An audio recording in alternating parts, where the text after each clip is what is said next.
Cek-cek suara saya apakah aman? Bapak Ibu semuanya, cek-cek suara aman? Aman, baik. Baru satu aja nih aman, yang lain nggak aman jangan-jangan ya.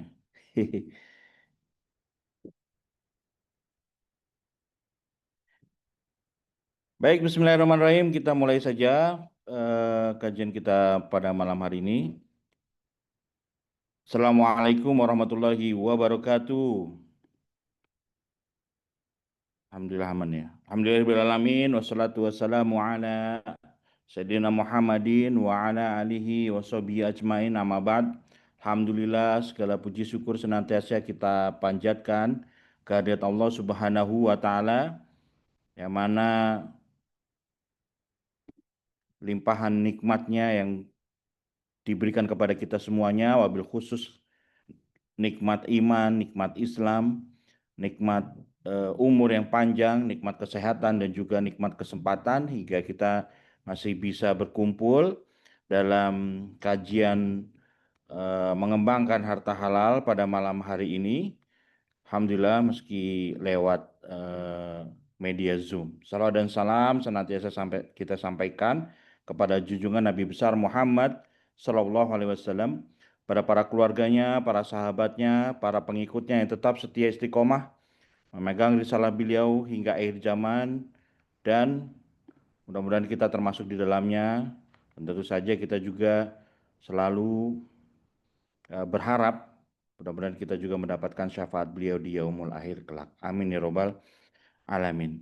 Baik, bapak-bapak dan ibu-ibu semuanya, para peserta kajian mengembangkan harta halal ini, insya Allah kajian kita ini adalah kajian yang memang kita adakan secara rutin setiap Ahad malam gitu ya, Ba'da Isya. Namun mohon maaf ini kita juga menyesuaikan waktu Isya di tempat teman-teman semuanya. Jadi mungkin tidak pas sekali di jam 19.30 gitu ya. Eh, Mohon bisa dimaklumi dan kami ucapkan terima kasih buat Bapak-bapak dan Ibu-ibu yang sudah datang di awal waktu tadi. Baik, sebagaimana eh, brosur atau leaflet atau poster yang sudah kita kita sampaikan untuk kajian malam hari ini, insya Allah kita akan membahas terkait dengan eh, merdeka finansial. Ini masih dengan suasana 17-an Agustusan begitu ya. Kita akan coba membahas bagaimana konteksnya adalah merdeka finansial dalam perspektif syariah. Oh ini Coach Alfian sudah muncul nih ya. Kita coba sapa dulu. Assalamualaikum Coach Alfian. Waalaikumsalam warahmatullahi wabarakatuh, Ustadz. Masya Allah. Izin nih saya mendahului ini ya. Siap, siap. Mohon maaf, baru masuk. Baik, ini kita sekarang bahas tentang merdeka finansial, perspektif syariah, gitu ya. Nah, insya Allah kita akan coba membahas kurang lebih 1 jam ke depan, gitu ya. Bagaimana sih merdeka finansial itu dalam konteks syariah atau dalam konteks Islam ini? Nah, secara konsep, gitu ya, dan juga secara praktek gitu ya. Insya Allah nanti kita juga akan ada sedikit simulasi gitu ya untuk kemudian supaya Bapak Ibu semua bisa tergambar gitu ya. Oh, kalau saya mau merdeka finansial misalnya seperti itu, apa yang harus saya lakukan gitu ya? Apa yang harus saya persiapkan dan apa yang harus kemudian saya bisa kerjakan untuk mencapai tujuan-tujuan yang kita inginkan. Begitu ya, Coach Alfian. Ada yang mau disampaikan dulu mungkin antum dari di awal ini, silakan.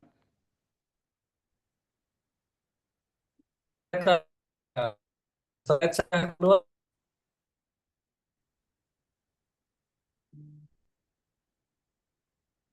Oke, suara saya kedengaran, Ustaz?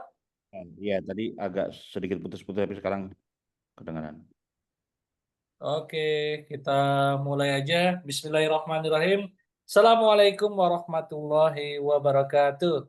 Waalaikumsalam warahmatullahi wabarakatuh.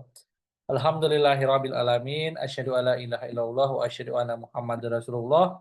Allahumma shalli ala Muhammad wa ala ali Muhammad amma ba'du. Baik, sahabat-sahabat yang dirahmati Allah Subhanahu wa taala, alhamdulillah kita bersyukur ya kepada Allah diberi kesempatan untuk hari ini belajar lagi ya bersama kajian mengembangkan harta halal yang insya Allah memang kajian ini kita rutinkan ya, kita istiqomah agar benar-benar ini jadi amal jariah kita bersama lah. Semoga teman-teman yang ada di sini juga bisa bebas finansial, yang merdeka finansial, dan tentunya sesuai dengan syariah. Tak lupa salawat serta salam selalu tercurahkan kepada junjungan kita Nabi besar Muhammad SAW. Ya, semoga kita bisa mengikuti apa yang beliau contohkan dan mendapat syafaat beliau di yaumil akhir. Amin ya rabbal alamin.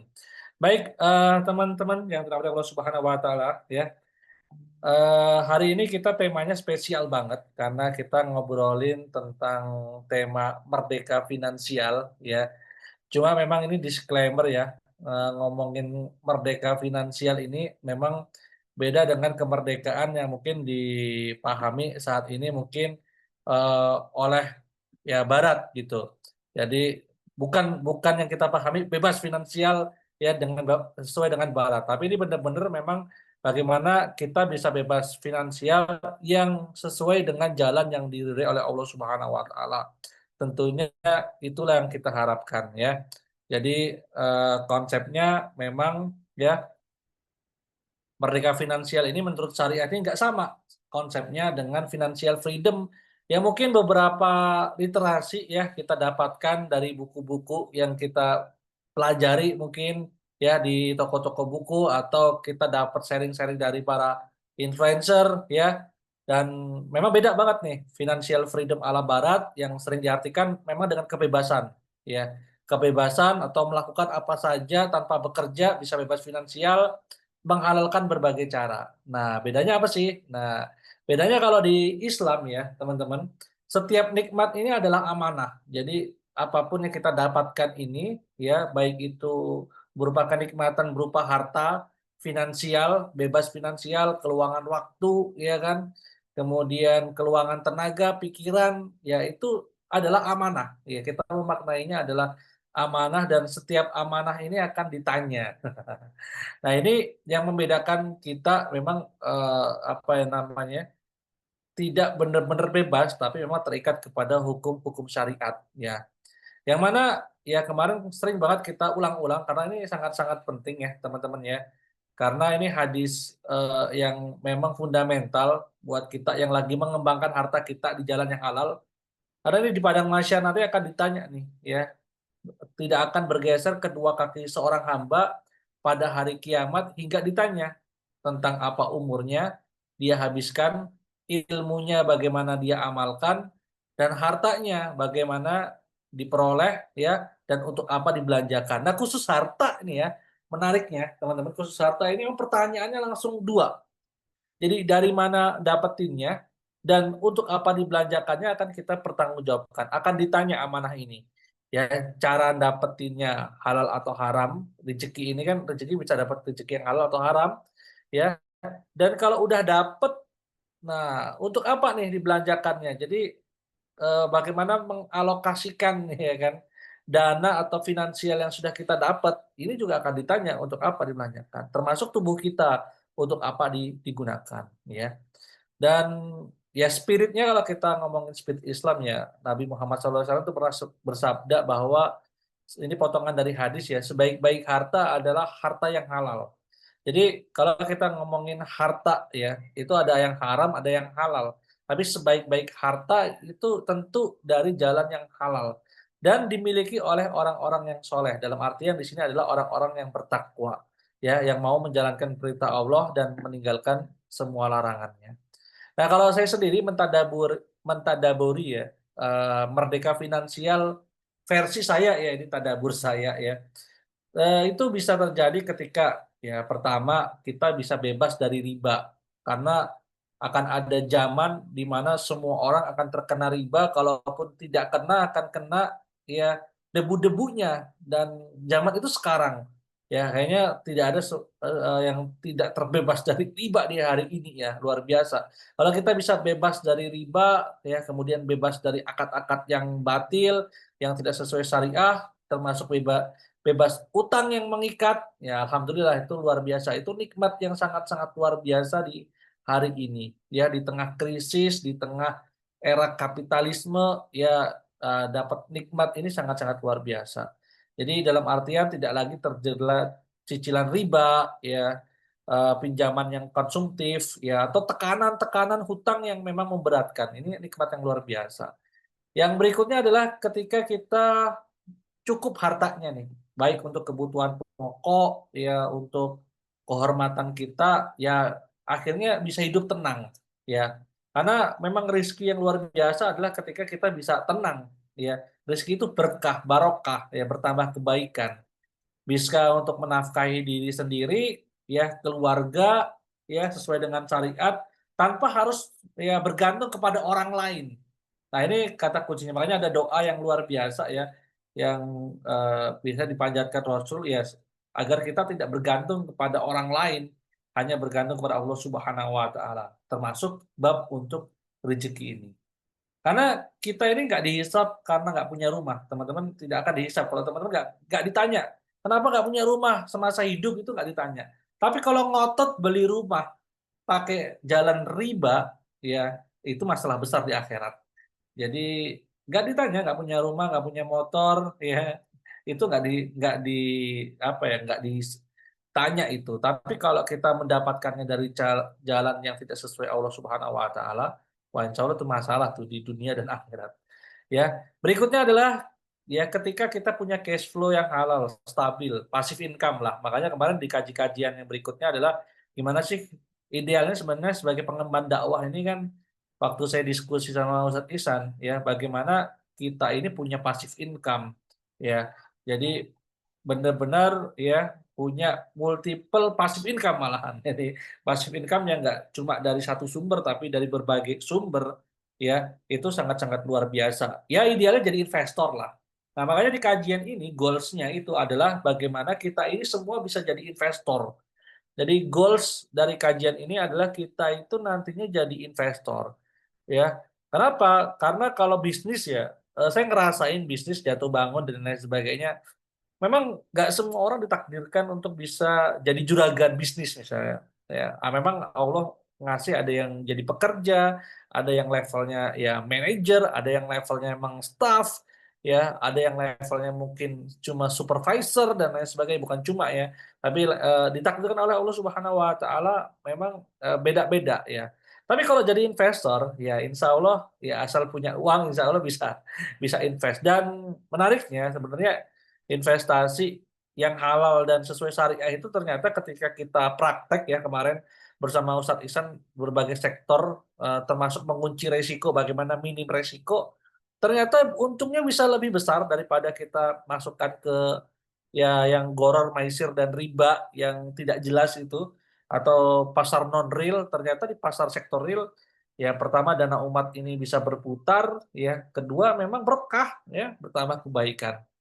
Nah, yang berikutnya adalah bagaimana kita itu mampu menunda kesenangan demi masa depan atau nggak boros. Ini memang waktu saya tadabbur Quran surat tentang Nabi Yusuf ya, bagaimana Nabi Yusuf itu menyisihkan ya apa namanya tabungan investasi amal jariahnya Pak ketika musim panen disimpan digunakan secukupnya diinvestasikan. Nah, ini sangat-sangat luar biasa. Ini prinsip ini sudah ada di Al-Quran, sudah diajarkan oleh Nabi Yusuf.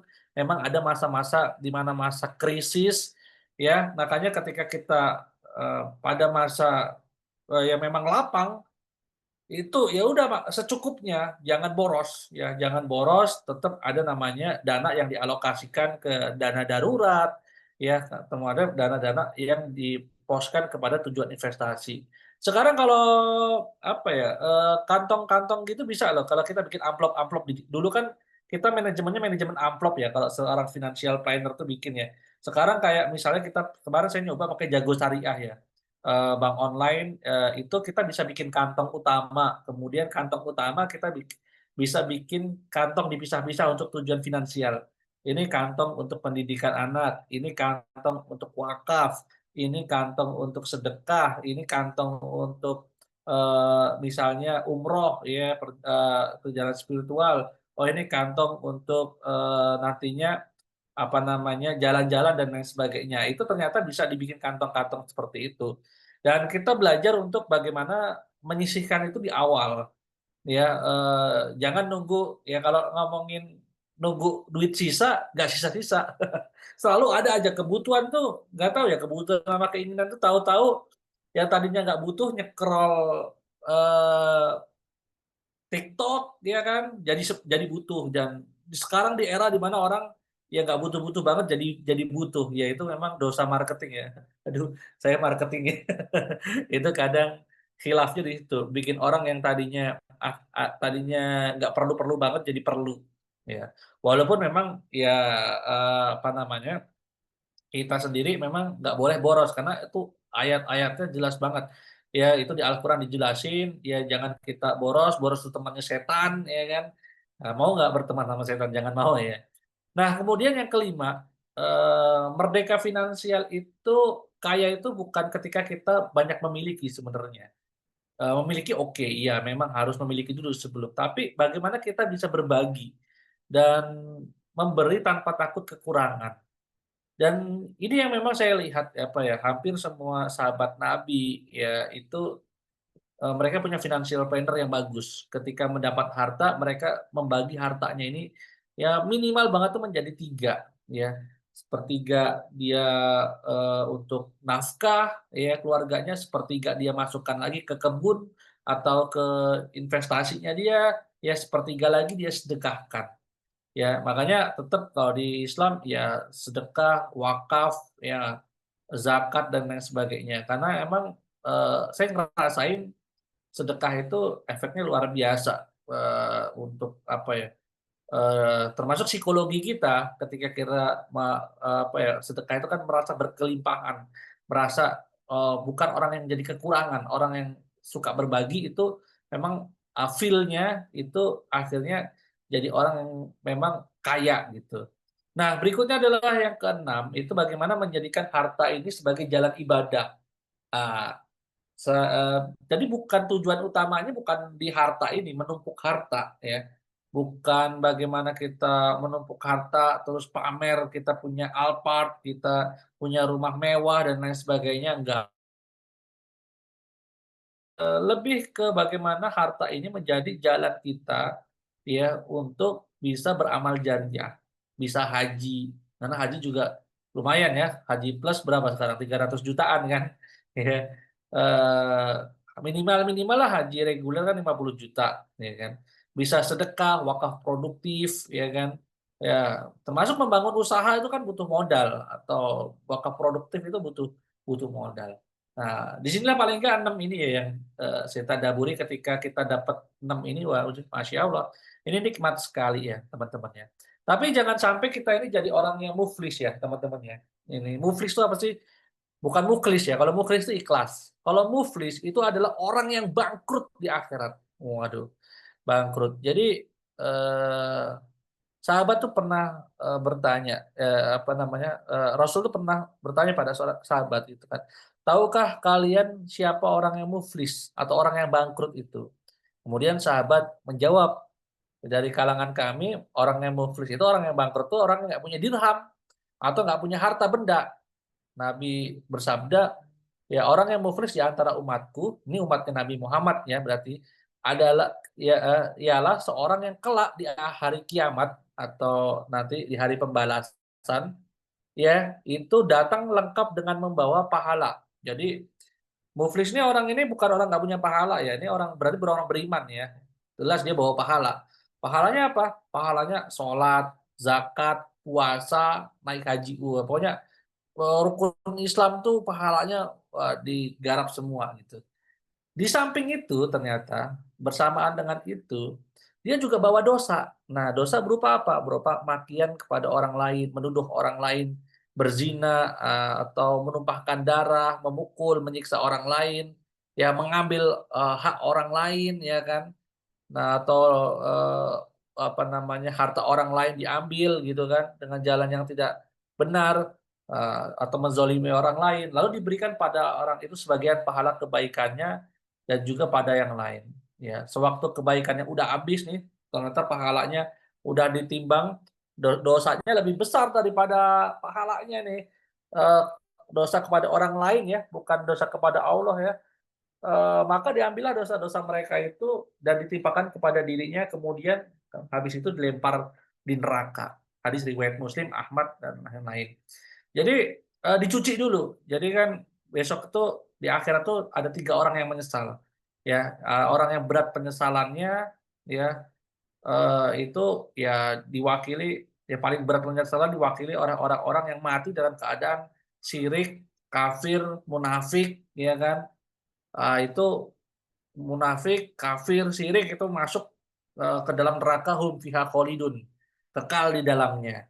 Nah, kemudian juga ada orang yang memang berat penyesalannya ya, orang-orang yang dia antara dosa sama pahalanya lebih banyak dosa-dosanya, termasuk dosa-dosa muamalahnya kepada orang lain, ya.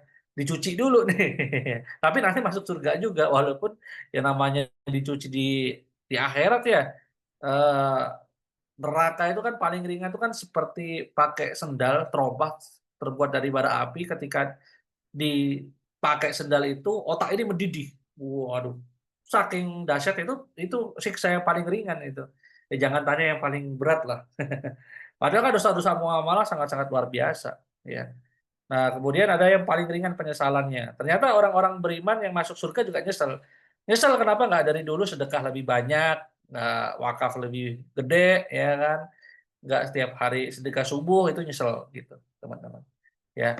Dosa kepada sesama manusia atau muamalah itu hisabnya berat, ya sahabat-sahabat semuanya, ya.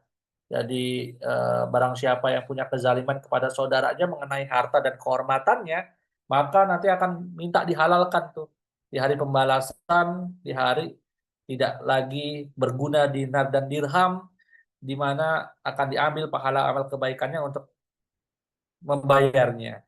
Kalau sudah nggak ada lagi amal kebaikannya, maka diambil dari dosa orang yang teraniaya itu, lalu dipikulkan kepada orang yang teraniaya itu, ya. Itu orang-orang yang muflis tadi, luar biasa.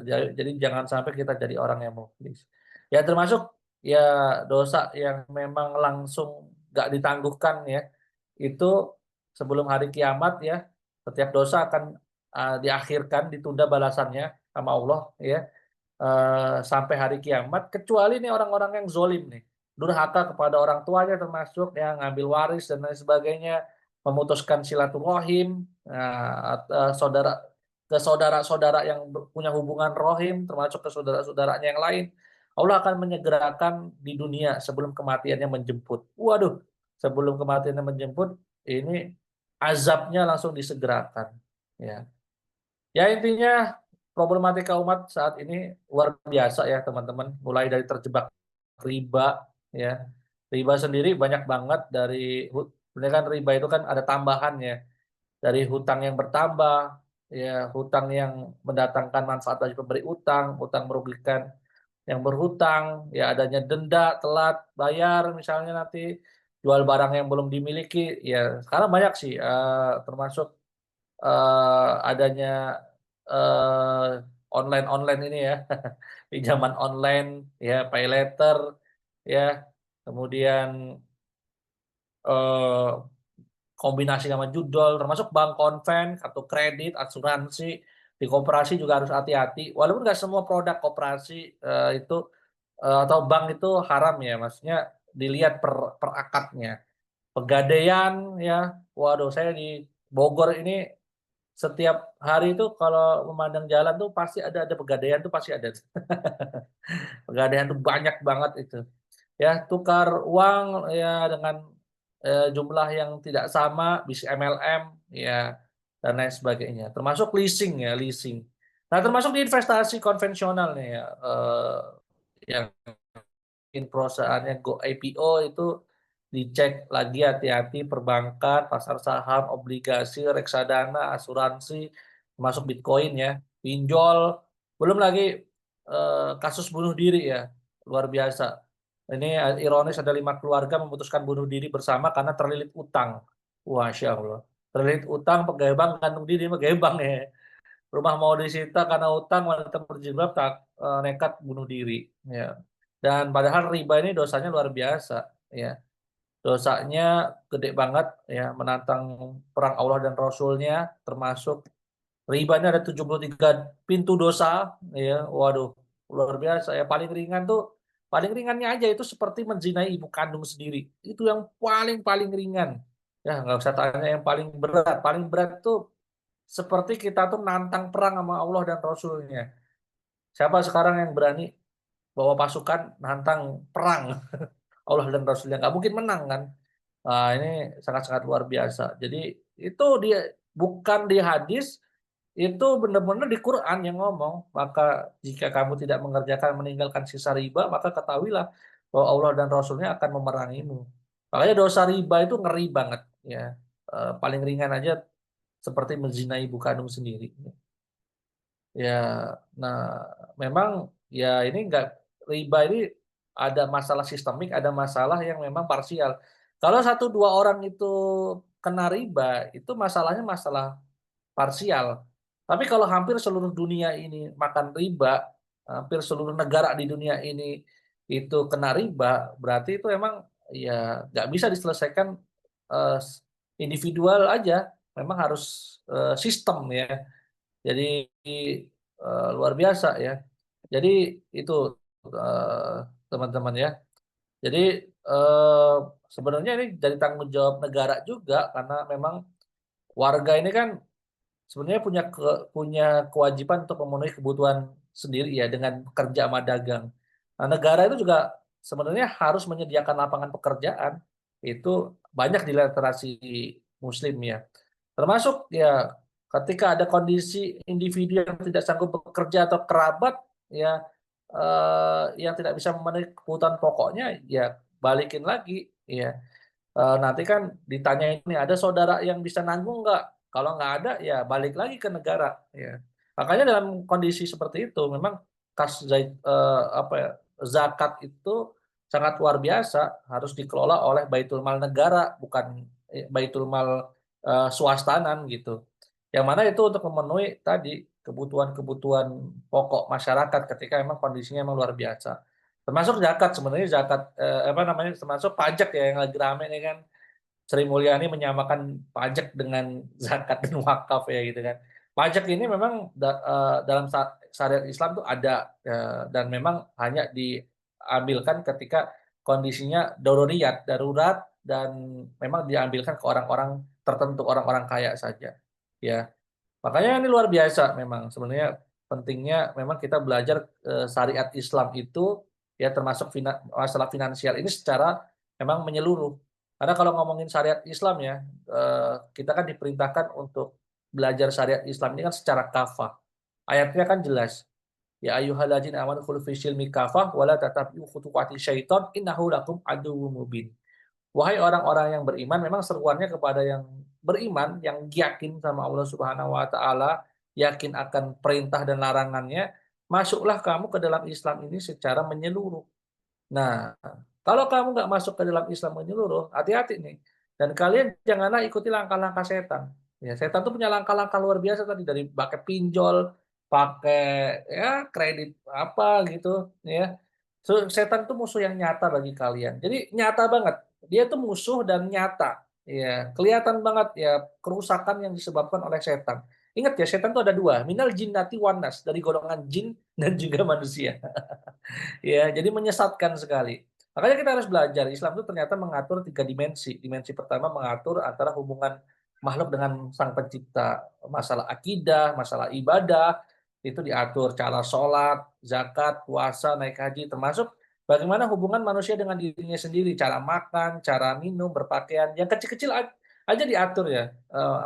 Masuk yang gede-gede nggak diatur, termasuk yang besar-besar teman-teman, masalah finansial ini ya, masalah muamalah, ada sistem pemerintahan, sistem ekonomi, sistem pendidikan, sistem politik luar negeri, ya, termasuk ya sistem hukum, ya, hudud, tahzir, mukhalafat, jinayat, yang mengatur masalah muamalah, ukubat, interaksi manusia dengan sesama manusia. Itu teman-teman. Nah inilah tiga dimensi syariat Islam, dan Khalifah Umar bin Khattab ketika jadi khalifah itu pernah keliling pasar.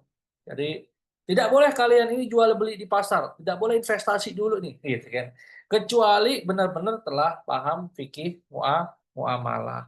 Ya, berdasarkan ya ucapan Umar ini, Umar bin Khattab ini, ya, maka bisa dia jabarkan nih lebih lanjut bahwa kita tidak boleh beraktivitas investasi atau bisnis, tidak boleh dagang, tidak boleh melakukan aktivitas perbankan, asuransi, ya masuk ke pasar modal, ya koperasi, ya atau masuk ke pegadaian, reksadana, tidak boleh beraktivitas MLM, tidak boleh jual beli dulu, ya tidak boleh berkegiatan ekonomi apapun kecuali memang kita ini paham fikih muamalah.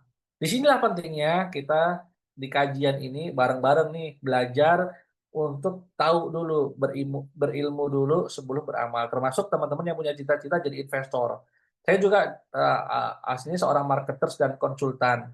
Ya, dan saya punya cita-cita jadi investor, dan alhamdulillah juga ya beberapa kali investasi ada yang berhasil, ada yang nggak berhasil.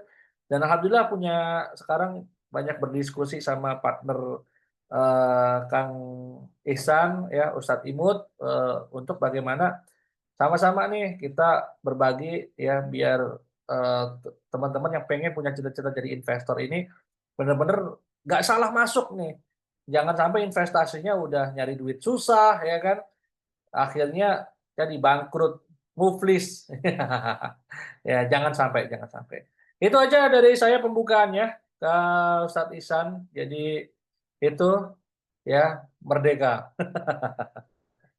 Assalamualaikum warahmatullahi wabarakatuh. Waalaikumsalam warahmatullahi wabarakatuh. Luar biasa nih pembukaannya, panjang lebar lengkap. Nah, ini jadi saya mau ngisi apa ini, saya jadi bingung nih ya. Udah banyak disampaikan.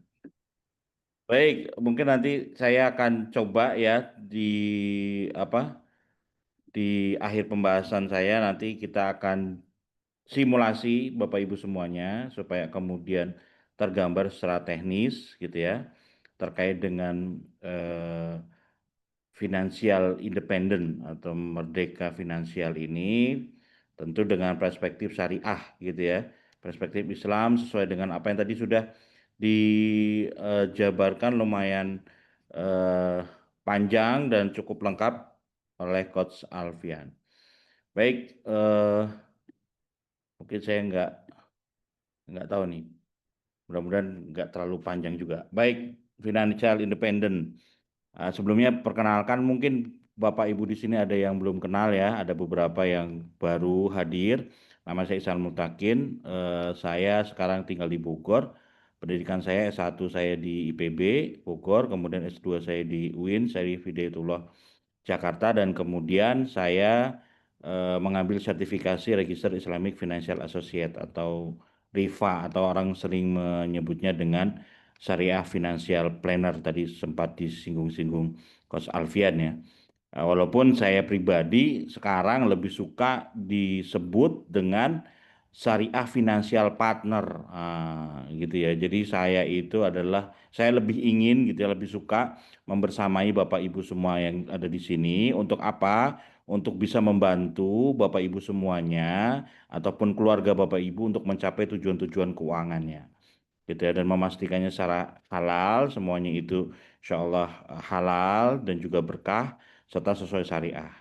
Nah, dengan cara yang mudah dan juga menyenangkan. Nah, nanti kita akan coba buat simulasi untuk kemudian ya mudah-mudahan Bapak Ibu tergambar. Tinggal nanti prakteknya ya masing-masing gitu ya. Gimana caranya kita menuju ke merdeka finansial itu. Baik, itu mungkin perkenalan singkat. Tadi sudah disampaikan oleh Coach Alfian panjang lebar. Mungkin saya sedikit saja mereview merdeka menurut Islam itu seperti apa sih. Nah, ini ada salah satu hadis ya, ketika Rasulullah SAW menulis surat kepada penduduk Najran, Najran ya, untuk kemudian ingin membebaskan mereka gitu, memerdekakan penduduk Najran gitu ya. Kemudian dikatakan di surat itu Rasulullah menyampaikan amma ba'du fa ini ataukum illa ibadatillah min ibadatil ibad. Amma ba'du aku menyeru kalian untuk menghambakan diri kepada Allah dan juga meninggalkan penghambaan kepada sesama manusia. Jadi kemerdekaan versi Rasulullah itu adalah kita merdeka dari penghambaan kita kepada sesama manusia. Kok ada gitu ceritanya manusia menghamba kepada manusia yang lain gitu ya, menyembah manusia yang lain ya. Saya pikir banyaklah contohnya yang kemudian mudah-mudahan kita tidak termasuk di dalamnya. Wa'at wa'at hukum ila wilayatillah min wilayatil ibad, dan aku kemudian menyeru kalian agar kalian semua bergabung berada dalam kekuasaan Allah dengan membebaskan diri dari penguasaan oleh sesama hamba atau manusia. Nah, kemudian ada yang menarik juga bahwa Islam itu sebenarnya telah membebaskan, atau Islam punya misi untuk membebaskan atau memerdekakan manusia dari perbudakan hawa nafsu dan juga menundukkan pada aturan Allah Subhanahu wa taala. Rasulullah Shallallahu alaihi wasallam juga bersabda, "Salasun muhlikatun." Ada tiga perkara yang membinasakan. Yang pertama adalah suhun muta'un, kebahilan atau kerakusan yang ditaati. Wahawan mutabaun, hawa nafsu yang kemudian kita ikuti. Wa'ijabu, dan ujub gitu ya, membanggakan diri, mar'i binafsihi, membanggakan diri kita sendiri. Jadi Islam itu ternyata memerdekakan kita dari hawa nafsu. Tadi disinggung juga oleh Coach Alfian di awal gitu ya, kalau sambungannya dengan finansial, keuangan ya, kalau kemudian versinya bukan versi Islam mungkin ya sudah bebas apa saja, kita mau apa saja gitu kan, mau membelanjakan uang kita untuk apa saja gitu ya, bebas saja gitu, termasuk juga kita mau dapat uangnya dari mana, yang penting kita punya uangnya, apa cara-caranya, mau halal mau haram gitu ya, bebas saja, termasuk juga ketika kemudian kita ingin melakukan sesuatu, membelanjakan sesuatu segala macam itu, freedomnya mereka adalah semuanya bebas. Dalam Islam tidak seperti itu. Justru kemudian kebebasannya itu adalah kebebasan kita dari belenggu atau perbudakan hawa. Nah, ini menarik. Dan kemudian Rasulullah juga menyampaikan, laisa hina an kasrotil arodi. Kaya itu, nah ini menarik Bapak Ibu, ini nyambung nanti ke simulasi kita ya. Kaya itu bukanlah dengan memiliki banyak harta gitu ya. Walakin, tetapi hina itu adalah hina nafs. Kaya itu adalah hati yang merasa cukup. Nah, kita merasa cukup. Nah, seringkali kita itu apa namanya, sebenarnya cukup gitu ya. Tapi karena tadi hawa nafsu kita pengen ini itu segala macam, tadi scroll-scroll TikTok segala macam, akhirnya kita ngerasa nggak cukup. Kenapa? Karena kebutuhan kita banyak gitu ya. Yang tadinya nggak butuh jadi kerasa butuh segala macam. Itu adalah ya tadi bagaimana kemudian hawa nafsu itu yang justru mengendalikan kita, dan itu bukan orang yang bebas menurut versi syariah. Nah, nanti gimana teknisnya kemudian supaya kita bebas dari hawa nafsu, supaya kita merasa cukup, dan kemudian kita juga bisa punya financial independent versi syariah. Nah, ini kita akan sampaikan. Nah, financial independent itu sendiri ini saya ambil dari Wikipedia ya. Eh, Definisinya. Financial independent adalah suatu kondisi di mana individu ataupun juga keluarga itu punya akumulasi sumber daya keuangan yang cukup gitu ya. Untuk apa? Untuk mengcover, untuk memenuhi living expense, untuk memenuhi pengeluaran biaya hidupnya gitu ya.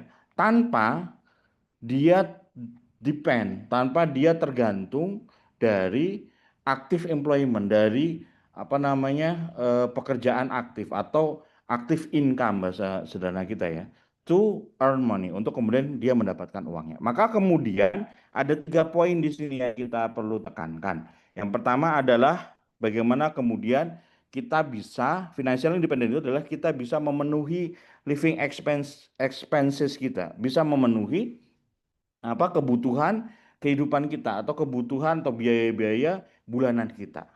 Dengan apa? Dengan tidak lagi tergantung pada active income atau sebaliknya dengan passive income.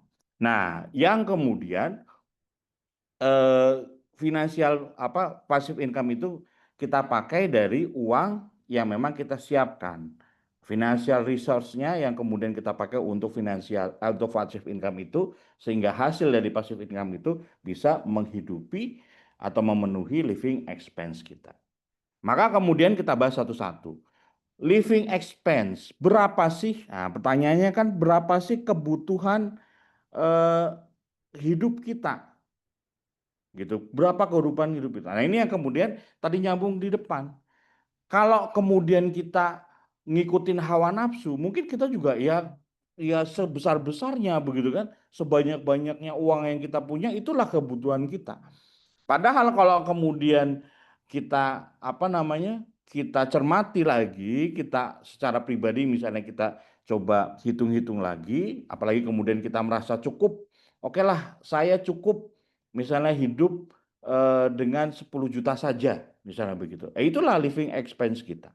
Nah, tapi secara gambaran ini ya, secara gambaran saya kasih gambaran aja hidup di Jakarta. Nah, hidup di Jakarta ini udah satu penelitian gitu ya, yang saya ambil dia mengatakan riset yang kemudian menampilkan bahwa ternyata cost living di Jakarta itu untuk satu orang per bulan itu adalah sekitar 722 US dollar atau ya sekitar 11 juta.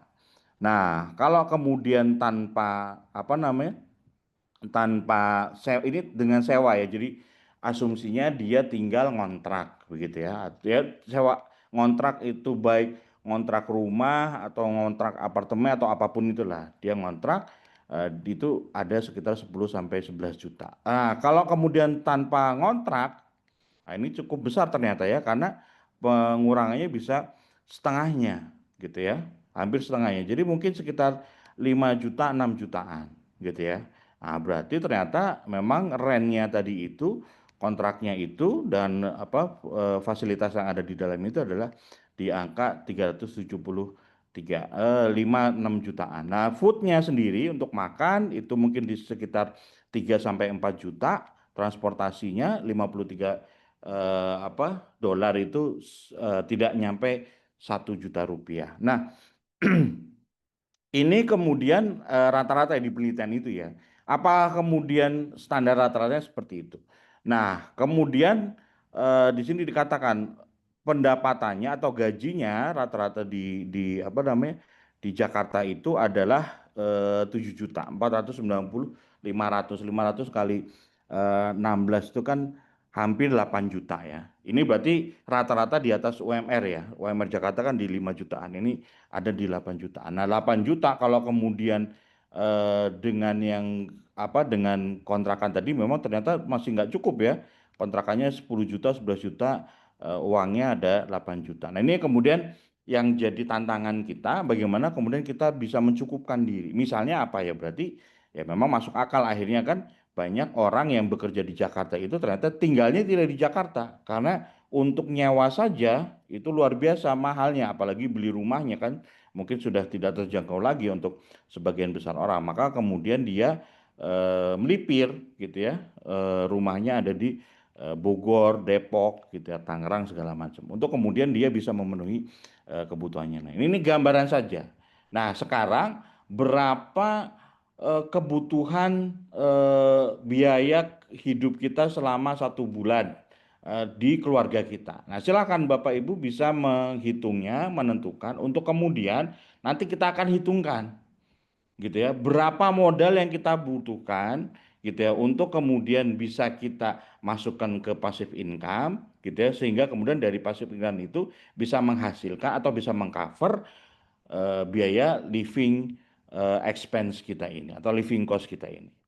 Nah, mudah-mudahan kegambar ya. Nanti di simulasi kita bisa lebih tergambar lagi mudah-mudahan. Nah, maka kemudian yang kemudian kita pilih di sini adalah passive income karena tadi kan independen. Kita sudah tidak depend lagi, tidak terpengaruh lagi, tidak tergantung lagi dari pekerjaan kita sehari-hari. Maka kemudian ya pilihannya adalah bagaimana kita menjadi passive income. Walaupun kemudian, nah ini saya sering sampaikan ya di kajian-kajian kita sebelumnya, passive income itu bukan berarti uang itu bekerja pada kita gitu ya, kitanya enak-enakan gitu ya, sudah silakan, kan banyak ya di luar sana ya, bekerja keraslah uang itu kepada kita gitu ya. Kemudian kita bisa tinggal enak-enakan, enggak. Kenapa? Karena ya analoginya uang itu nggak punya tangan, nggak punya kaki, dan memang faktanya tidak ada kemudian ketika kita apa namanya passive income gitu ya, misalnya investasi segala macam itu,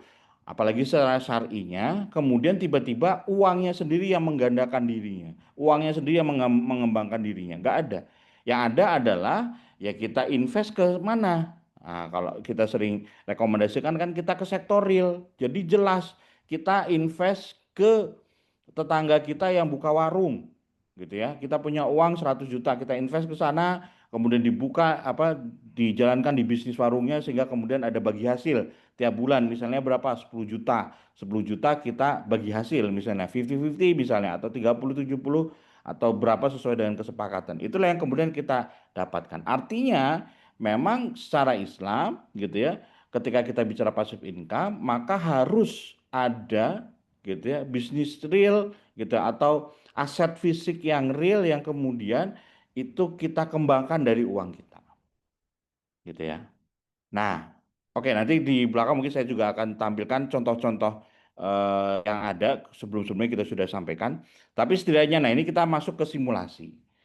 Nah, masuk simulasi begini, kebanyakan orang itu kan pemasukan itu dihabiskan untuk pengeluaran secara keseluruhan 100%. Maka kemudian dia nggak punya saldo.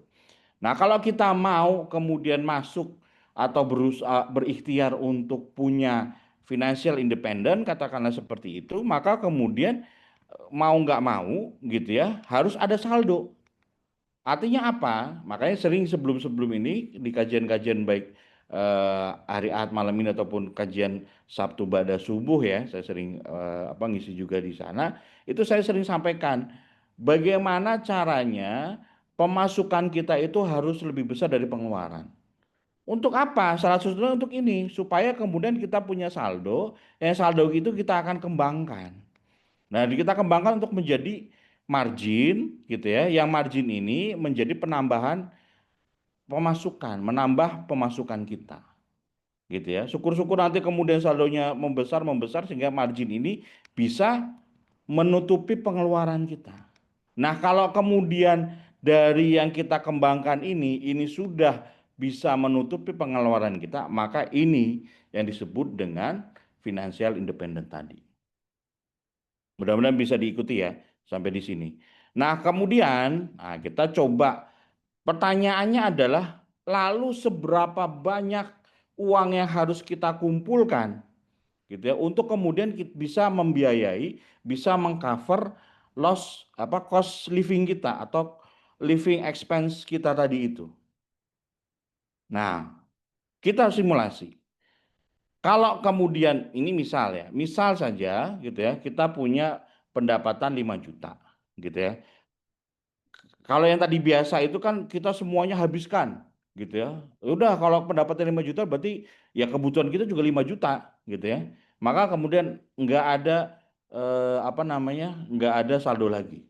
Nah, kalau begini terus setiap hari ya kita setiap hari setiap bulan setiap tahun kita begini terus ya kita nggak akan pernah apa menjadi financial independent tadi.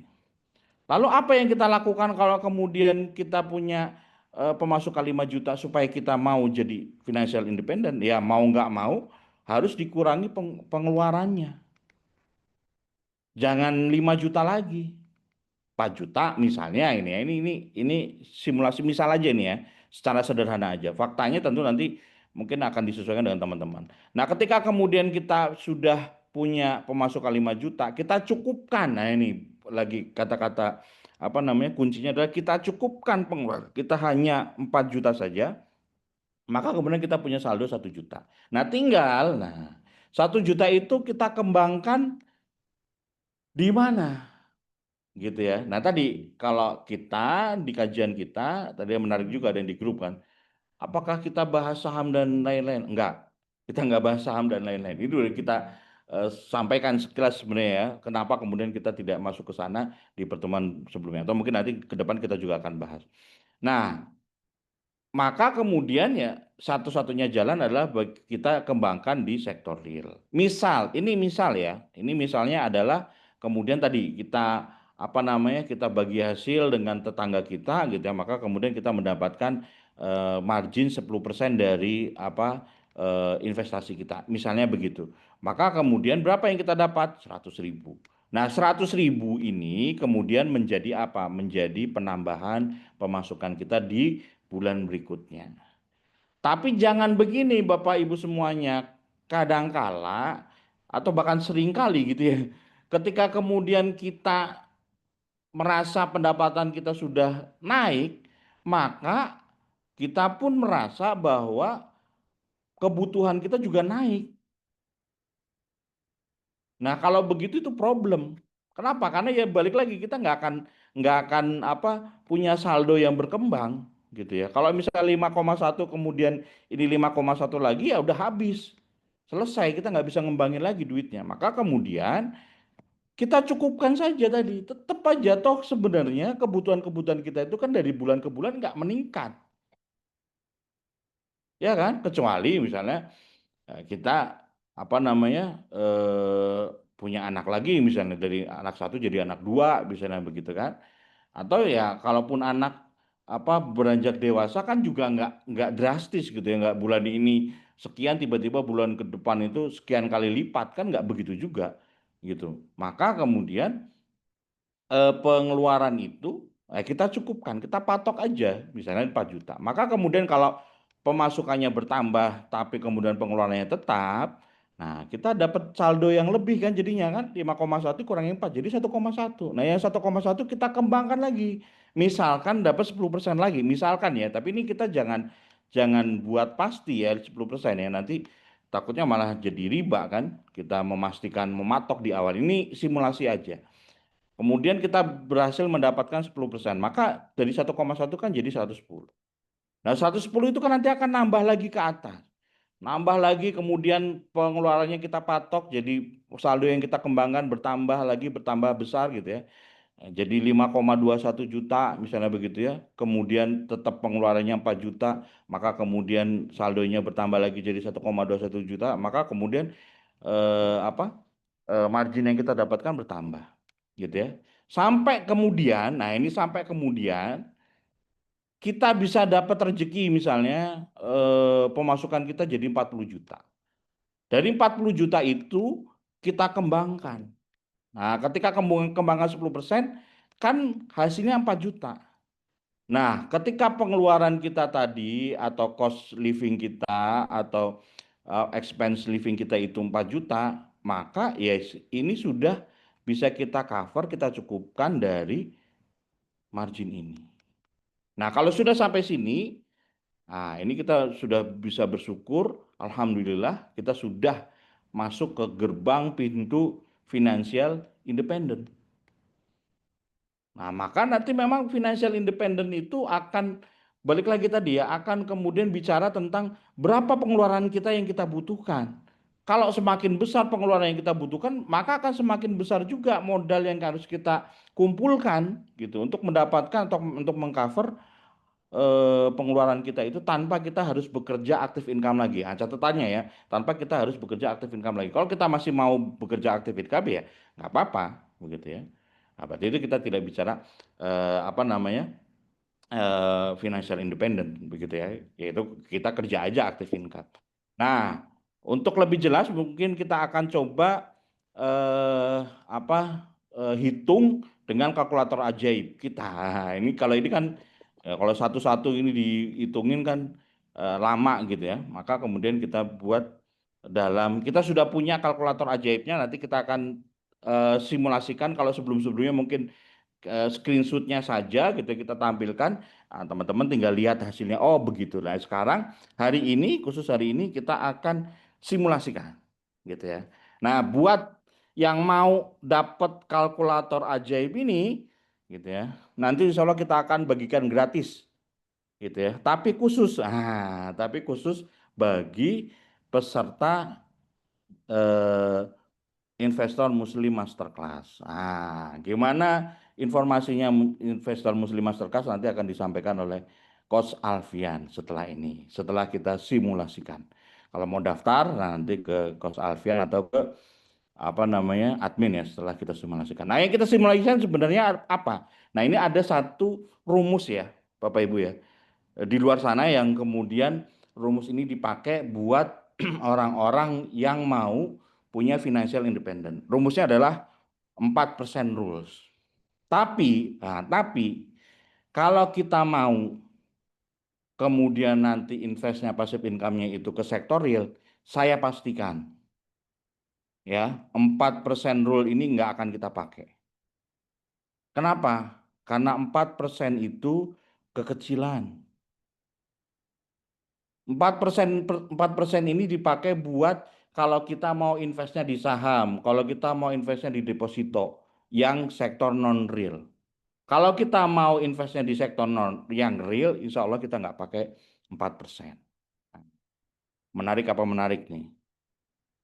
Oke, kita simulasikan ya. Saya mau dengar dulu suaranya mungkin Coach Alfian. Ini masih pada bangun apa udah pada eh, setengah tidur ini? Siap Ketik buat teman-teman mungkin yang masih on ya, kita bilang alhamdulillah lanjut gitu ya. Oke, gimana masih lanjut nggak nih? Masih semangat lanjut. Kalau masih semangat lanjut, coba teman-teman ucapkan syukur. Alhamdulillah lanjut ya di kolom chat. Oke, gimana nih Pak Didit? Cilacap masih lanjut? Mbak Wulan, Mas Ali, Mas Syamsul, Masya Allah. Alhamdulillah lanjut. Siap, siap. Oke, oke. Masih pada on lanjut. ya nih ya? Oke, lanjut, siap. Oke, teman-teman ini kita akan ya mulai lagi dari simulasi ya. Seru banget teman-teman. Memang ini perlu kedisiplinan ya Ustadz Ihsan ya. Jadi kayak menekan gaya hidup ya. Kemudian benar-benar dari awal ini memang sudah dikantongin ya. Saya juga kadang agak risih tuh udah saya kantongin tuh pengen diambil pengen diambil ntar dulu lah kalau udah ngumpul investasiin ya tapi teman-teman menarik sih. Kemarin saya itu cerita mau Ustadz Ihsan habis praktek ya, murabahah apa namanya handphone ya, dapat 38% Oh, ya, marginnya itu berapa ya. bulan itu 38%? Ya 1 tahun 10 bulan sih sebenarnya 10 bulan. 10 bulan. Oh, 3,8% Iya. per bulan. Mantap.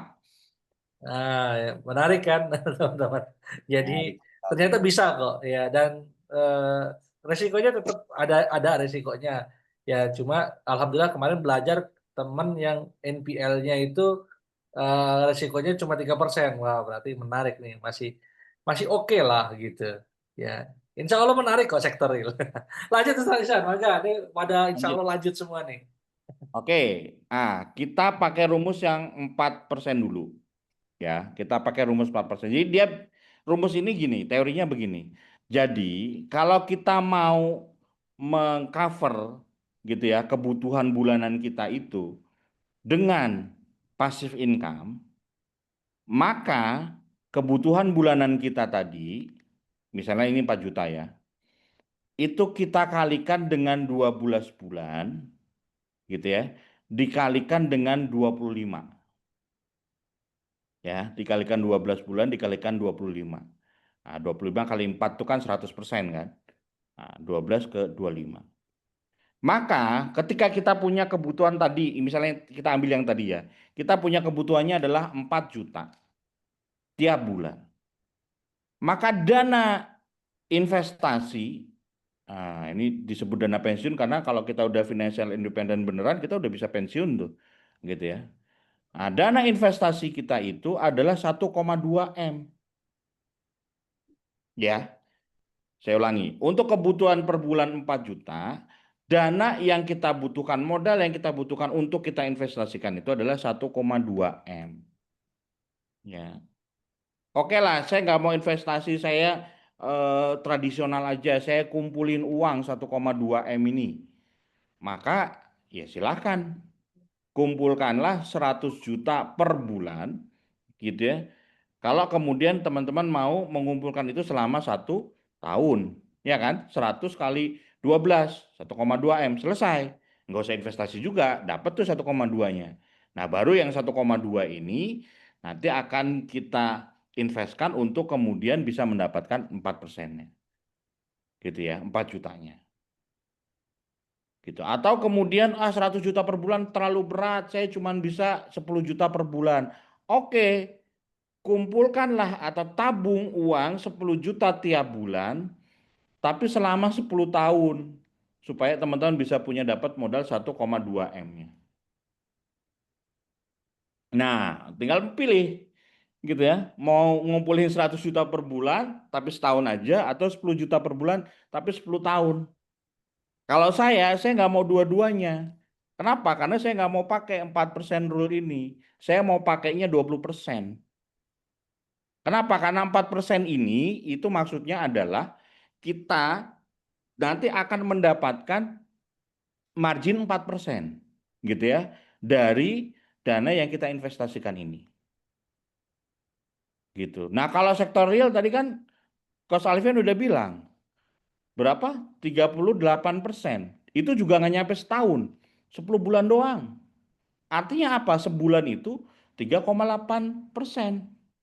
Setahunnya berarti berapa itu? 40%. Ya kan? Bisa sampai 40%. Nah, oke, ini kita ambil rata-rata aja lah. Kalau di sektor real gitu ya, masih kita bisa jangkau lah 20% per bulan per tahun itu insya Allah masih masih standar gitu ya. Atau ya paling paling kecil-kecilnya 12%, enggak 4%. 12%, 15% gitu ya. Atau kita ya moderat aja lah 20%. Maka kalau kita bicara 20% rule-nya, ini enggak dikali 24 lagi, tapi cuma dikali 5. Oh, ini udah naik aja 10 juta ya. Ini 4 juta dulu, 4 juta. Gitu ya. 4 juta. Maka kemudian dana yang kita butuhkan untuk diinvestasikan supaya kita nanti pensiun atau apa independen tadi itu hanya 240 juta. Coba bandingkan. Yang 4% rule berapa? 1,2 M. Yang 20% rule berapa? 240. Pilih mana? Yang 20% rule apa yang 4% rule? Pilih yang 20% rule tentunya. Oke, kalau kemudian untuk mengumpulkan ini kita masih pakai tadi nabung aja lah. Ya oke kalau kita misalnya memang pendapatan kita per bulannya di atas 100 juta misalnya begitu ya kita masih bisa ngumpulin 20 juta per bulan setahun beres 240 juta gitu ya. Atau kemudian saya nggak segitu banyak juga duitnya nabung aja lah 2 juta per bulan. Oke, bisa kita kumpulin 10 tahun. Artinya kalau sekarang misalnya nih ya, misalnya sekarang kita umurnya adalah 40 tahun misalnya gitu. Maka kemudian ya kita akan punya target independen apa namanya financial independennya atau pensiunnya itu ada di umur 50 tahun. Misalnya gitu. Makanya ini saya sampaikan juga ke Coach Alfian ya. Saya itu sebenarnya pengen ngajarin ilmu ini kepada orang-orang yang lebih muda. Nah, kita yang udah tua-tua ini ya boleh lah masih bisa gitu ya. Kita masih 40 gitu ya. Masih 30 oke masih bisa. 50 ya masih bisa lah gitu ya. Nah, tapi kalau kemudian kita ajari ke yang 20, yang 30 itu mantap lagi. Kenapa? Karena waktunya makin panjang gitu ya. Ketika kemudian waktunya makin panjang, maka kemudian yang kita persiapkan itu makin ringan. Itu prinsip apa financial planning kita ya, seperti saya singgung sebelumnya ya. Oke, ini kita bicara 10 bulan, 2 juta. 10 tahun. Tapi saya nggak mau kelamaan 10 tahun, gitu ya. Tapi saya juga nggak bisa 20 juta per bulan nabung selama setahun, gitu kan. Nah, tenang. Kita masih bisa pakai jurus berikutnya. Nah, jurus berikutnya apa? Jurus menggandakan uang halal. Nah, ini dia. Ini nanti di kelas IMM kita khusus apa namanya? Satu sesi ya, Coach Alfian ya. Kita bedah di sana Siap. tentang menggandakan uang halal. Ini saya kasih ujungnya aja lah. Kasih apa simulasinya aja. Oke, sekarang begini. Kan kita butuh tadi 240 juta gitu ya. Untuk kemudian nanti diinvestasikan, kemudian dapat 20% margin per bulannya gitu ya. Untuk kemudian kita bisa mendapatkan 4 juta per bulan gitu ya. Sehingga kemudian itu mengcover kebutuhan kita yang 4 juta sehingga kita nggak harus kerja lagi. Nah, gimana caranya untuk dapat 240 juta kalau bukan caranya nabung? Ya caranya diinvest lagi. Uang kita sekarang punyanya berapa, itu kita puterin. Contoh, ya ini contoh. Sekarang saya udah punya 100 juta. Untuk kemudian saya bisa dapat 240 juta tanpa menambah uang yang 100 juta. Udahlah 100 juta itu saya putar-putar supaya bisa dapat 240. Gimana caranya? Ya diinvestkan. 100 juta itu ke invest yang misalnya tadi estimasi marginnya kita standar juga 20%. Maka kemudian dia dapat kan 100, setahun dapat 20 juta. Nah, tahun pertama dia dapat 20 juta, tahun dua dia dapat 40 juta, tahun ketiga dia dapat 60 juta, sampai kemudian tahun 12 dia dapat 240 juta. Lah ini kan lebih lama dibanding tadi kita nabung 10 tahun. Iya, tapi itu kan kita keluarin duit terus 2 juta per bulan. Kalau yang ini nggak kita keluarin duit lagi, kita cuma nyiapin 100 juta di awal. Bisa dipahami ya perbedaannya ya. Tapi ini saya masih kelamaan 12 tahun gitu kan.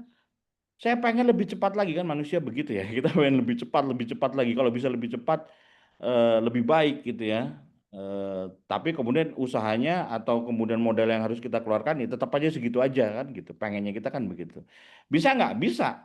Dengan apa caranya? Dengan margin yang kemudian kita dapatkan di tahun-tahun ini itu kita putar lagi di tahun berikutnya. Misalkan 100 juta kita dapat estimasi margin 20 juta. Nah, 20 juta itu kan modal plus margin kan totalnya 120. Nah, 120 itu kita masukkan semuanya sehingga kemudian marginnya jadi 24. Tadi ya yang 5 juta tambahin 100.000 gitu kan jadi 5,1 tambahin 100.000 lagi jadi 5,2 sekali, sekali apa dan seterusnya ini sama begitu 100 juta tambah 20 120 margin 24 ditambahin jadi 144. Nah ternyata dengan begini ternyata lebih cepat hanya 5 tahun saja dengan kita nyiapin 100 juta di awal gitu ya tanpa nambah-nambah lagi maka kemudian kita bisa dapat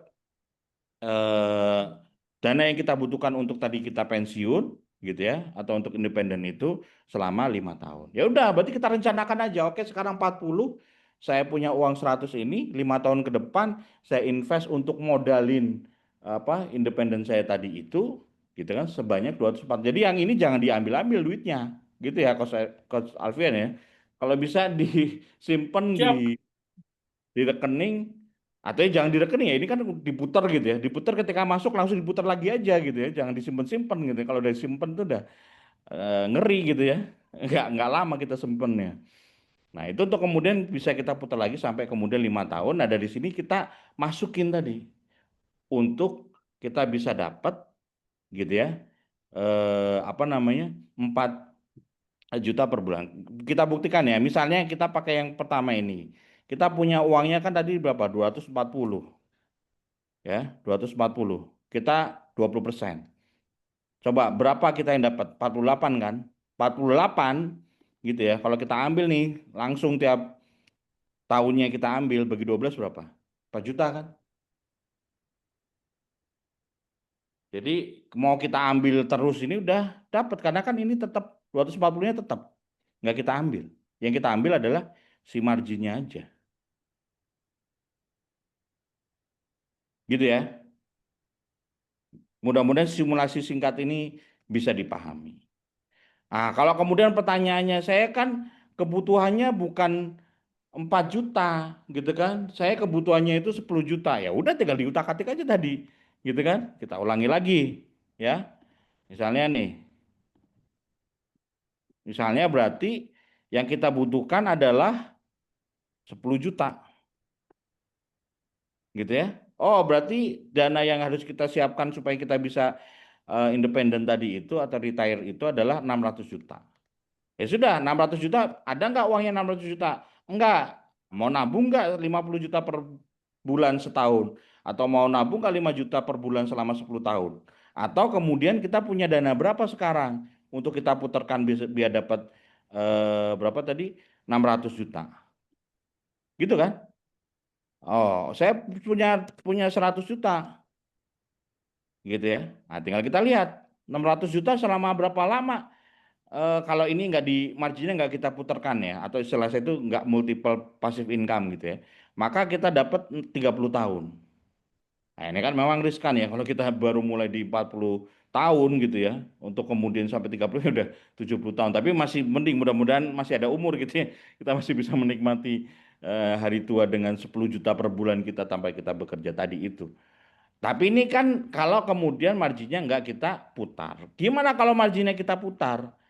Nah, kalau kita putar, maka kemudian untuk mendapatkan berapa tadi? 600 juta itu ternyata di 10 tahun. Ya, di 10 tahun. Masih lumayan lah, gitu ya.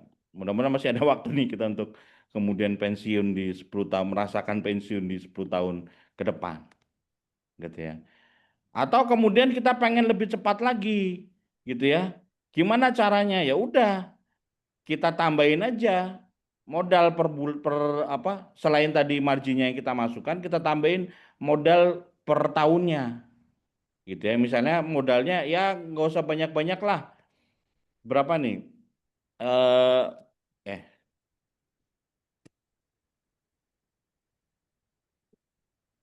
20 juta per tahun gitu ya, sebulannya ya apa, eh, satu 2 jutaan, nggak nyampe 2 jutaan ya. Kalau 2 jutaan kan 24 juta misalnya kita, atau 24 juta gitu ya, misalnya gitu ya. Nah, maka kemudian ya udah, berapa lama nih? 6 tahun gitu ya, atau 7 tahun nih kita bisa dapat hasil untuk kemudian kita apa, kembangkan lagi untuk kita independen. Nah, begitu ya teman-teman, mudah-mudahan kegambar gitu ya. Mudah-mudahan kegambar, sekali lagi yang mau kalkulatornya ya, nanti ikut kelas IMM, kita bagikan gratis ya, termasuk nanti simulasi yang lebih lebih detail lagi. Karena ini hanya sekilas saja, tapi mudah-mudahan dari sini teman-teman kegambar. Oh, kalau saya mau independen, berarti saya harus punya dana yang kemudian diputarkan secara pasif income tadi itu, gitu ya, sehingga kemudian hasilnya bisa mencukupi kebutuhan-kebutuhan kita, gitu ya. Nah, kalau misalnya contohnya apa sih investasi-investasi yang real itu, kan saya nggak tahu gitu kan. Nah, ini kan kita udah sempat sampaikan sebelum-sebelumnya, tapi nggak apa-apa lah. Ini misalnya kita bicara tentang investasi di, karena saya 10 tahun di properti, mungkin beberapa di properti gitu ya. Nah, ini bisa dapat 6 sampai 15%, ini tergantung durasinya, 6-12 bulan gitu ya. Atau kemudian ada juga yang 5% 1,5 bulan gitu ya. Nah, ini tergantung nanti. Ada yang dua tadi, kredit ya, HP itu 40% 20 bulan, atau 60% 16 bulan. Nah, ini tergantung karena kita sektor real, jadi ya tergantung masing-masing. Tapi kita ambil rata-rata standarnya di 20%. Minim-minimnya itu 12 sampai 15% lah per tahun kita bisa dapat di sektor real. Gitu. Sehingga kemudian nggak sekecil tadi ya, cuma 4%, cuma apa 7% gitu ya dari apa sektor yang non real gitu ya. Nah, maka kemudian ya daripada kita ke non real, itu mending kita ke sektor yang real-real saja gitu ya, Coach Alfian. Nah, ini semoga juga kemudian bisa nambah buat teman-teman mungkin yang sebelum-sebelumnya sudah sering apa namanya sering ikut kajian kita, saya sering menyampaikan tentang tangga emas pendapatan. Nah, ini mudah-mudahan teman-teman semakin paham gitu ya. Apa sih tangga emas pendapatan itu gitu ya. Nah, tangga emas pendapatan itu pertama aktif income, kedua passive income, ketiga passive income, dan keempat multiple passive income.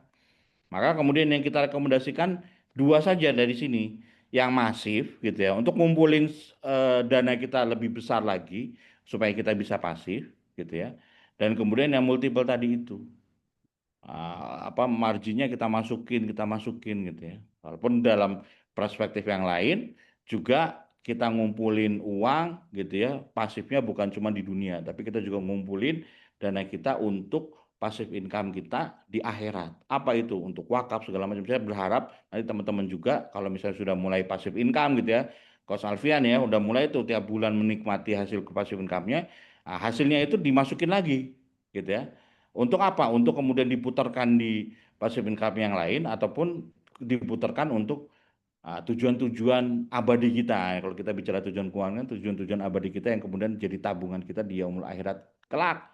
Wakaf misalnya yang kemudian ketika kita sudah meninggal pun, insya Allah itu pahalanya akan tetap mengalir kepada kita. Dan itu tentu adalah perniagaan yang paling menguntungkan buat kita, investasi yang paling menguntungkan buat kita dibandingkan investasi-investasi dunia yang kita kumpulkan, kita usahakan, yang kita bahas sebelumnya. Mungkin itu dari saya, Coach Alfian. Jam 9, Siap, Mas. oke, siap. Oke, Mudah-mudahan sebelumnya teman-teman, siapa di sini yang pengen jadi investor Muslim? Coba ketik katakan insya Allah saya gitu di kolom chat. Ya, siapa nih yang mau jadi investor Muslim? Saya pengen tahu dulu nih. Oke, yang punya ya cita-cita pengen jadi investor Muslim? Oke, siap. Ketik di kolom chat katakan saya. Ini ada info menarik nih. Habis ini saya kasih info menarik buat teman-teman semua ya. Karena sebenarnya event ini ya memang terbatas dan memang kita bikin ya eh, sesimpel mungkin untuk bisa dipraktekkan ya untuk teman-teman bisa jadi investor muslim. Oke, siapa yang pengen jadi investor muslim? Wah, cuma 3 aja nih. Yang lain, silakan. Yang lain silakan. Ketik saya ya, insya Allah saya. Ya, diaminin malaikat loh ini kajian-kajian seperti ini yang di situ ada ayat-ayat Allah Subhanahu wa taala, malaikat tuh berkumpul ya, mengaminkan. Kita saling mendoakan nih saudara-saudara muslim kita agar bisa sama-sama bisa merdeka finansial di sini. Saya berdoa semoga yang datang ke sini ya benar-benar bisa merdeka finansial. Oke, kita akan berikan sekelas info teman-teman. Ini info sangat menarik ya teman-teman. Nah, ini juga info tentang investasi ya. Jadi investasi leher ke atas. Jadi investasi yang paling fundamental adalah ilmu, ilmu sebelum amal. Ya. Yang mana kita ada program namanya Investor Muslim Masterclass. Ini adalah program Zoom 4 kali pertemuan yang akan dimulai tanggal 19 sampai 22 Agustus, bentar lagi ini, ya, karena udah 18 Agustus. Ya, pukul 19.30 sampai selesai live Zoom. Investasinya di 129.000 per pertemuan. Tapi kalau teman-teman langsung 4 kali pertemuan dan memang saya harapkan langsung 4 kali pertemuan karena ini di sini kita biar tuntas gitu teman-teman. Investasinya cukup 349.000 aja per orang. Nah, kalau berdua jauh lebih murah yaitu 499.000 untuk 2 orang. Nah, diskon buat para mahasiswa nih. Ini ada yang mahasiswa? Oke, yang mahasiswa kita kasih harga 249.000 saja ya teman-teman. Nah, materinya apa aja 4 kali pertemuan ini? Nah, ini menariknya di sesi pertama kita akan bahas tentang landasan akidah syariah dan syariah investasi karena bukan soal untung rugi dalam bisnis ataupun investasi, tapi tentang tanggung jawab kita di hadapan Allah dan fundamentalnya kita harus menjawab 3 pertanyaan. Kenapa sih ya investasi ini harus sesuai syariah? Apa hubungannya dengan keimanan kita? Dan rezeki itu bukan soal angka, tapi soal arah hidup. Ya. Nanti kita akan bahas detailnya biar ini pondasinya kuat kita berinvestasi.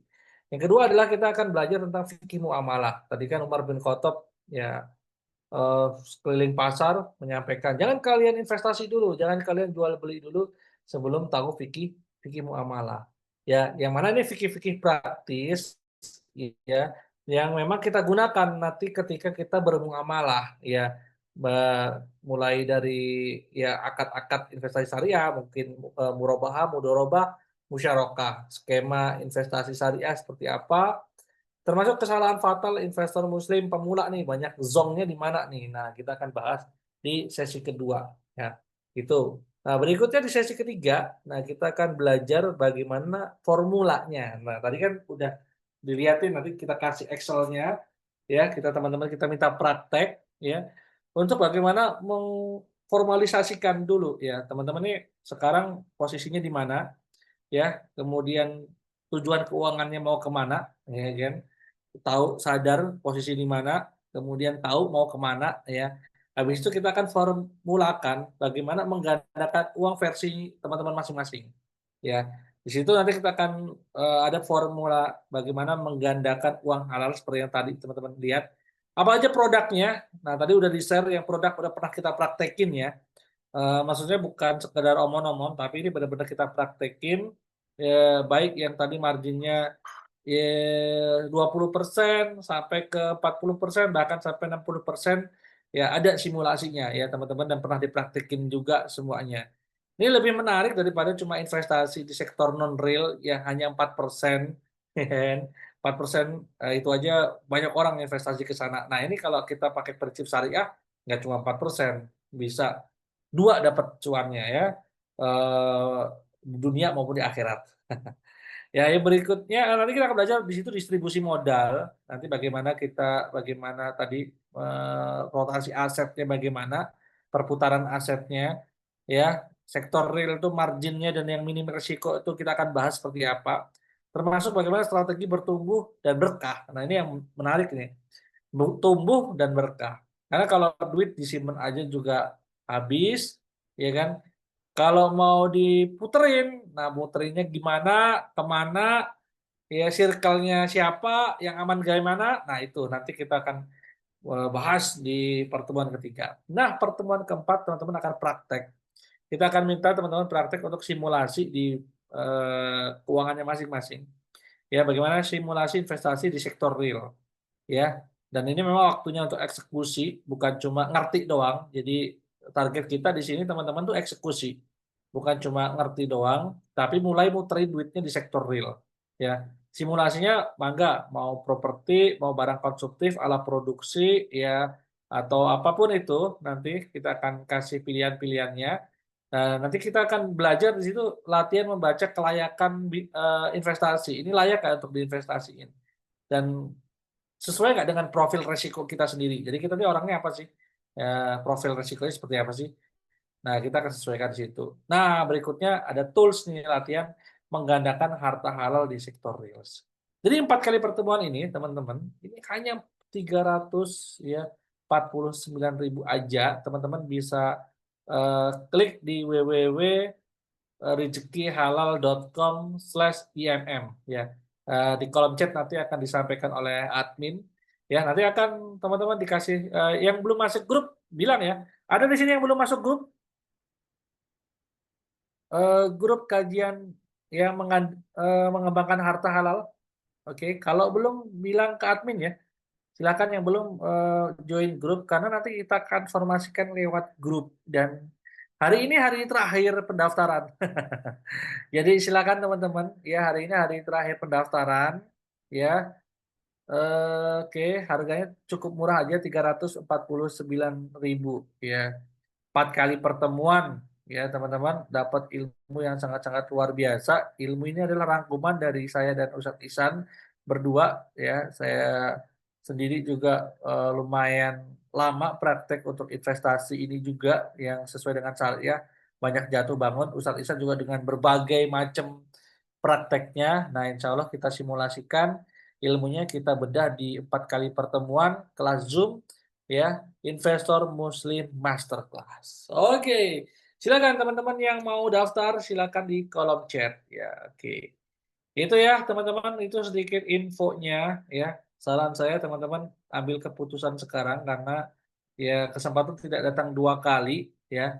Dan insya Allah kajian ini bermanfaat sekali ya buat teman-teman atau workshop ini online ini sangat-sangat bermanfaat ya.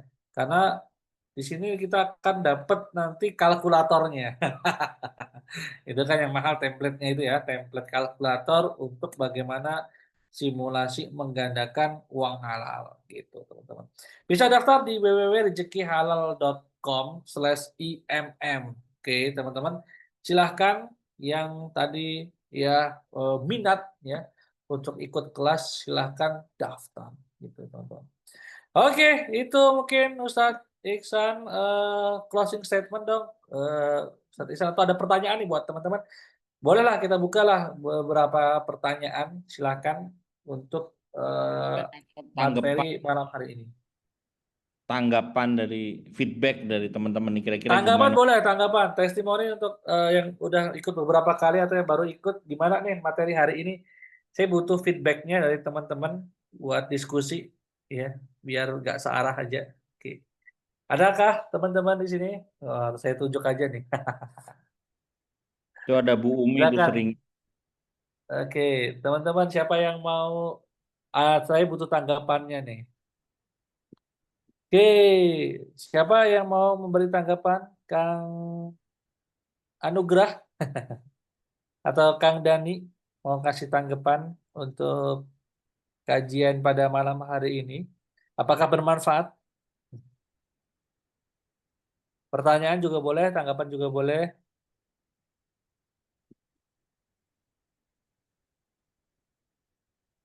Kang Doni mau Ada kasih tanggapan Kang Doni, Bang Bari. Siap. malu-malu apa udah ngantuk? Besok pada libur kan? Insya Allah Kalau bermanfaat. kalau banyak kan besok pada libur banyak kan ya. Cuma nggak tahu kalau swasta. Ibu Umi itu mungkin dari Jawa Timur, Bu Umi masih Bu Umi, saya boleh dong minta feedback tanggapannya. Semoga apa namanya untuk kajian malam hari ini.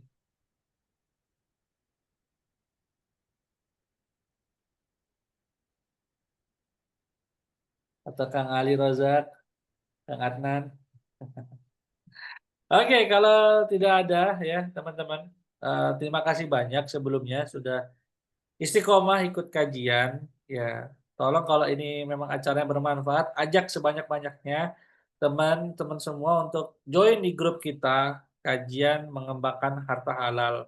Ya, insya Allah di sini adalah wadahnya buat sahabat-sahabat semua, sahabat Muslim yang memang punya niatan untuk jadi investor Muslim. Ya, dan insya Allah semakin banyak investor Muslim yang akhirnya aware berinvestasi sesuai dengan syariah, teman-teman dapat pahala jariahnya karena ekonomi umat ini akhirnya bergerak.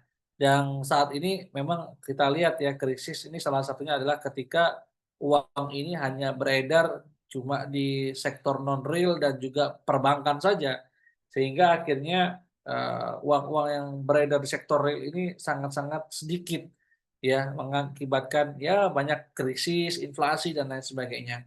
Nah, disinilah saatnya kita berkontribusi dengan cara ngajak aja sebanyak-banyaknya orang untuk ikut di kajian kita mengembangkan harta halal bersama Ustadz Ihsan dan saya sendiri Alfian Redra. Itu aja teman-teman, mari kita tutup dengan istighfar 3 kali. Astagfirullahaladzim, astagfirullahaladzim. Doa kafaratul majlis. Subhanaka Allahumma rabbana bihamdika asyhadu alla ilaha illa anta astaghfiruka wa atubu ilaik.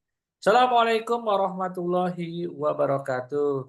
Sampai ketemu Waalaikumsalam. di Investor Masterclass teman-teman semuanya. Mudah-mudahan digampangkan rezekinya untuk ikut acara kita Investor Muslim Masterclass. Thank you. Assalamualaikum.